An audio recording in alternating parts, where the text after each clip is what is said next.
Pregnancy. દીકરીઓને એવું થાય કે પ્રેગ્નન્સી છે એટલે આરામ કરવાનો અને બરાબર આહાર લેવાનો, પરંતુ યોગનું જે વિજ્ઞાન છે એ ખરેખર પ્રેગ્નન્સી માટે એક વરદાન છે. જ્યારે ગર્ભવતી માતા યોગ કરે છે, યોગનો મતલબ જ એ છે કે શરીર અને મનને બંનેને જોડવું. તો જ્યારે શરીર અને મનને જોડવામાં આવે છે ત્યારે માતા પોતાના આત્મા સાથે જોડાઈ શકે છે, અને જ્યારે પોતાના સ્વ સાથે, આત્મા સાથે જોડાય છે ત્યારે ગર્ભમાં ઉછરી રહેલું જે બાળક છે એની અનુભૂતિ જ કંઈક અલગ હોય છે. યોગ ગર્ભાવસ્થામાં કયા કરવા જોઈએ, કયા ન કરવા જોઈએ, આના માટે ખૂબ કન્ફ્યુઝન છે.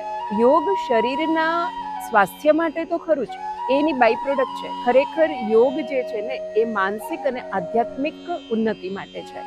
તો ખાસ કરીને ગર્ભવતી માતા જે છે તો એને ગર્ભમાં ઉછરી રહેલા બાળકને પોષણ શક્તિ આપતું જે ચક્ર છે, સ્વાદિષ્ઠાન ચક્ર, જેને વુંબ ચક્ર પણ કહેવાય છે. તો જ્યારે વુંબ ચક્ર પર કામ કરી રહી છે, તો જ્યારે યોગા કરી જ રહી છે ત્યારે એવા યોગા કરે કે જેનાથી એના વુંબ ચક્રને એક્ટિવેટ કરી શકાય.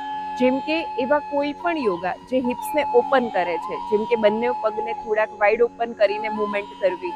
બીજું, ધારો કે ગોડેસ પોઝ છે, તો જ્યારે માં પગ વાળીને નીચે બેસે છે.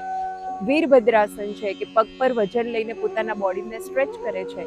એવા કોઈ પણ પોસ્ચર્સ જેનું ખેંચાણ જે છે નાભીના નીચેના ભાગમાં આવી રહ્યું છે, તો તે તમારા વુંબ ચક્રને સ્વસ્થ રાખશે.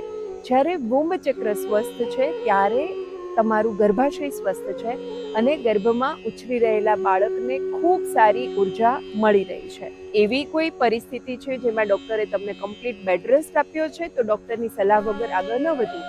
પરંતુ જ્યારે બધું જ બરાબર છે ત્યારે પર્ટિક્યુલર પ્રેગ્નન્સી માટેના જે સ્પેસિફિક યોગ છે, આસનાસ છે, એ તમારા બાળકને શારીરિક, માનસિક અને આધ્યાત્મિક સ્વાસ્થ્યની અમૂલ્ય ભેટ આપી શકશે.